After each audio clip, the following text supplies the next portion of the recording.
Welcome back to Synopsis IAS. My name is Krishna. ये lecture है perceived reality versus actual reality series का अगला lecture, जो कि पार्ट है गाइडेंस सीरीज़ का, जिसमें हम यूपीएससी के प्रीवियस ईयर क्वेश्चंस देख रहे हैं, 2020 का देख रहे हैं। साथ में हम देखेंगे कि जो ये प्रीवियस ईयर क्वेश्चंस हैं इनका क्या रोल है, साथ में जो मेंस के जो हमने 300 टॉपिक्स लिस्ट डाउन किए हैं उनका क्या रोल है, साथ में जो सिनॉप्सिस का जीएस क्लासरूम कोर्स है उसका क्या रोल है।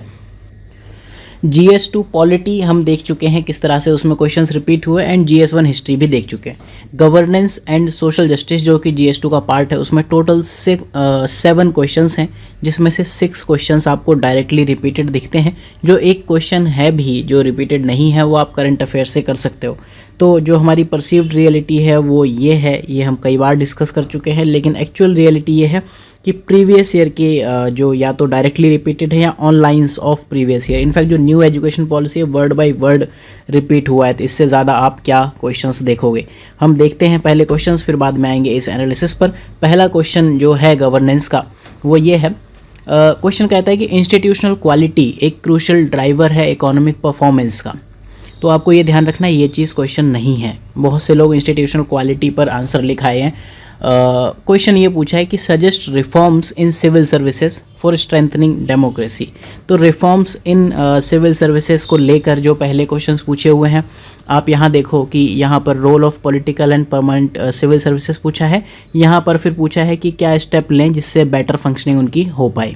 ठीक है, रिफॉर्म्स की बात की है, तो ये 2080 से ये क्वेश्चन पूछा है। अगर आप यहाँ पर देखो 2014 में इन्होंने ये कहा कि cadre based civil service organisation, इनकी वजह से चेंजेस स्लो हो रहे हैं, मतलब इनकी वजह से कुछ इश्यूज़ हो रहे हैं। तो रिफॉर्म्स नहीं, एक उनकी वजह से जो इश्यूज़ क्रिएट हो रहे थे वो उन्होंने पूछे। सेम यही टाइप का क्वेश्चन उन्होंने 16 में पूछा था। और यहाँ पर आप अगर क्वेश्चन देखो 17 का, ठीक है, तो यहाँ तो इन्होंने सीधे क्वेश्चन पूछा कि drastic reforms are required in civil services. यहाँ भी इन्होंने एक स्टेटमेंट दिया था, उसके बाद क्वेश्चन पूछा। 2020 में भी एक स्टेटमेंट इंट्रोडक्शन में दिया, उसके बाद क्वेश्चन पूछा। तो अगर आप डायरेक्ट रिपीटेशन देखना चाहो तो 17 का क्वेश्चन जो है आप उससे देख सकते हो। अदरवाइज जो ये 1980 का ये क्वेश्चन आप देखो, सेम दिखेगा। Drastic reforms in civil services and reforms आपको सजेस्ट करने। यहाँ इन्होंने कहा था कि क्या ऐसे रिक्वायर्ड हैं, यहाँ पूछ लिया कि क्या आप रिफॉर्म्स सजेस्ट करते हो। जो मेंस इन 300 टॉपिक जिसकी हमने बात की थी, उसमें अगर आप देखो टॉपिक, तो role of civil services and civil service reforms ये टॉपिक है। अगर एक बार हम आगे बढ़ने से पहले ये देखें कि जो ये क्वेश्चंस हैं GS mains classroom and mains in 300 topic and in fact जो प्रीवियस ईयर का कोर्स है वो आपको कैसे हेल्प करेगा। इसमें देखो एसएचजी के ऊपर एक क्वेश्चन है, इसी लेक्चर में हम देखेंगे। ई गवर्नेंस से एक क्वेश्चन है, सिविल सर्विस रिफॉर्म से क्वेश्चन है, नॉन कॉन्स्टिट्यूशनल बॉडी से इस बार नेशनल कमीशन ऑन वुमेन के ऊपर पूछा, काइंड ऑफ रिपीटेड क्वेश्चन है।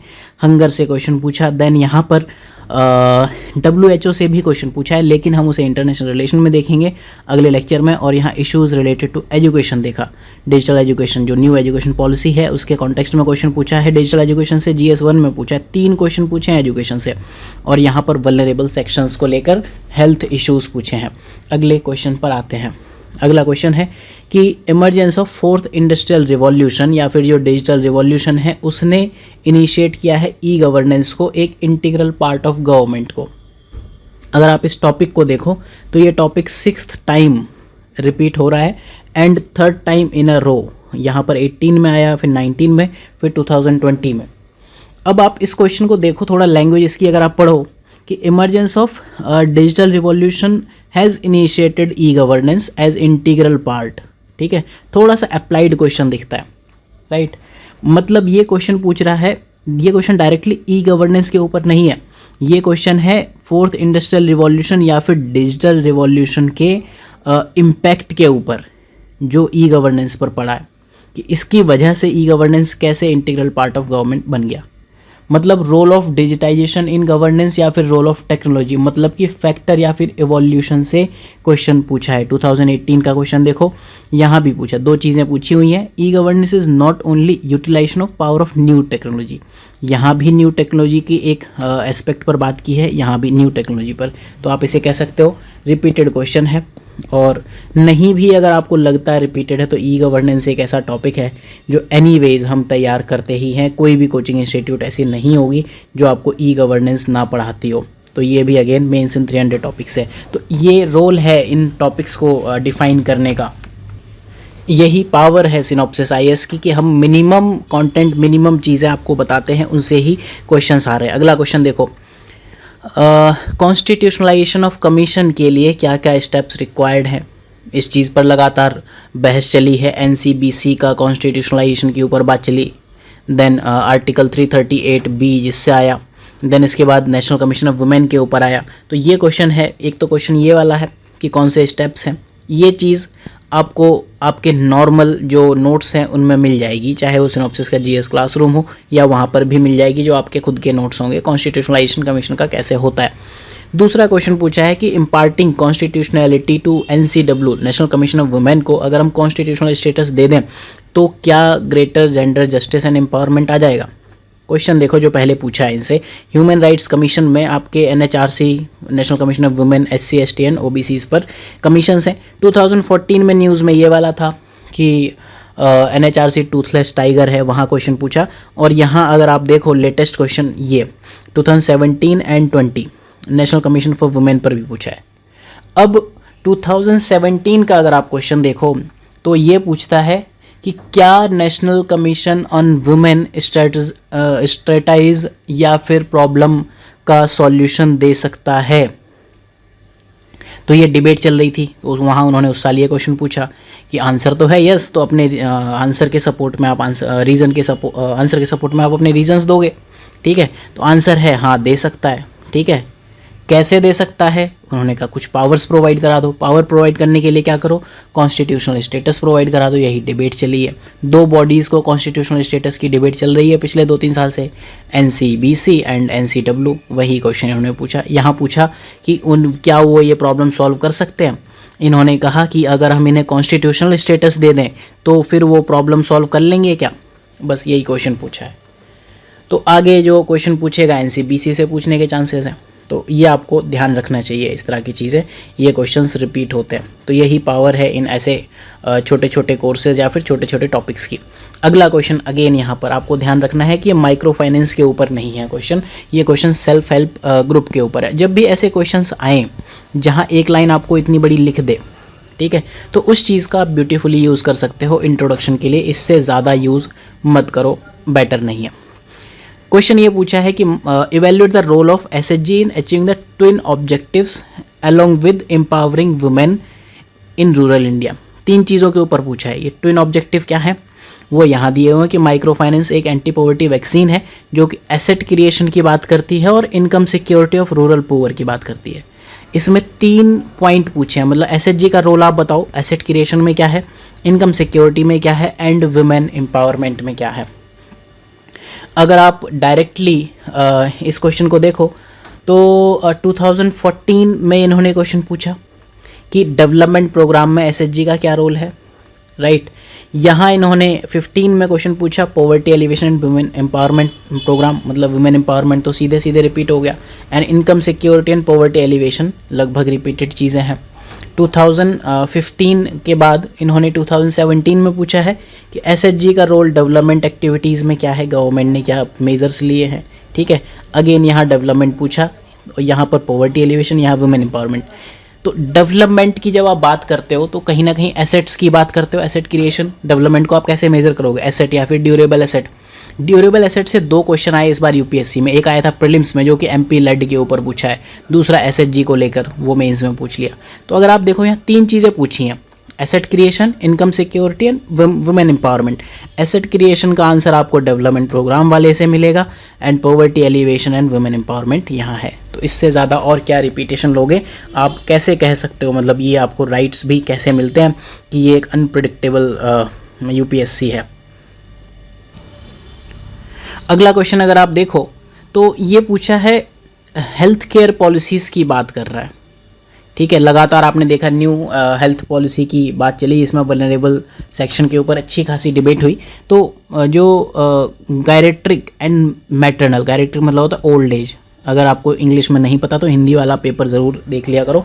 तो इन 2 चीज़ों के लिए आपकी जो हेल्थ पॉलिसी हैं कैसे इम्पैक्टफुल होंगी, ठीक है, इस चीज़ के ऊपर क्वेश्चन पूछा है डायरेक्टली। जैसे मैंने कहा सभी क्वेश्चन रिपीटेड नहीं है, तो ये क्वेश्चन पहले नहीं पूछा है। हेल्थ केयर फॉर ऑल पूछा है, प्राइमरी हेल्थ केयर की बात की है, पब्लिक हेल्थ केयर सिस्टम की बात की है, और हेल्थ केयर फॉर ऑल पहले भी बातें की है, लेकिन डायरेक्टली वुमेन हेल्थ या फिर ओल्ड एज पर नहीं पूछा। लेकिन ये ऐसे टॉपिक्स हैं जो मुझे नहीं लगता कि अगर आप किसी भी इंस्टीट्यूट का कोई भी मटेरियल फॉलो करो उसमें ये टॉपिक्स ना मिलें। सब में है, हमारे मटेरियल में भी होंगे ही ऑब्वियसली, तो कोई बड़ी चीज़ नहीं है। Issues related to vulnerable section में भी ये कवर होता है, and issues related to health and WHO।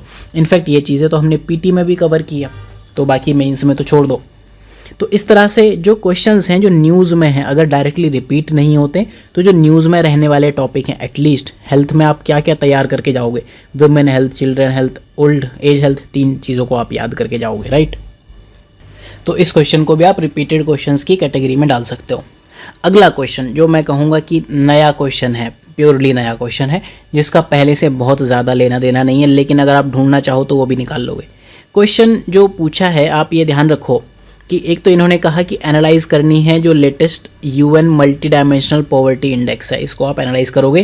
क्यों? कि जो incidence and intensity of poverty है वो ज़्यादा इम्पॉर्टेंट है जब हम पॉवर्टी को डिटरमाइन करते हैं, बजाय की इनकम।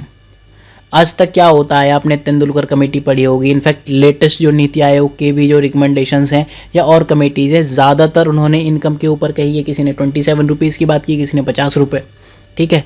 तो विद टाइम आप देखो करंट अफेयर्स में ये चीज़ लगातार चली है कि इनकम जो सिंगल जो पॉवर्टी इंडेक्स है, सिंगल एलिमेंट पे जो बनता है, वो रिप्लेस करो, एक फैक्टर से रिप्लेस करके मल्टी डायमेंशनल आप लेके जाओ, ठीक है।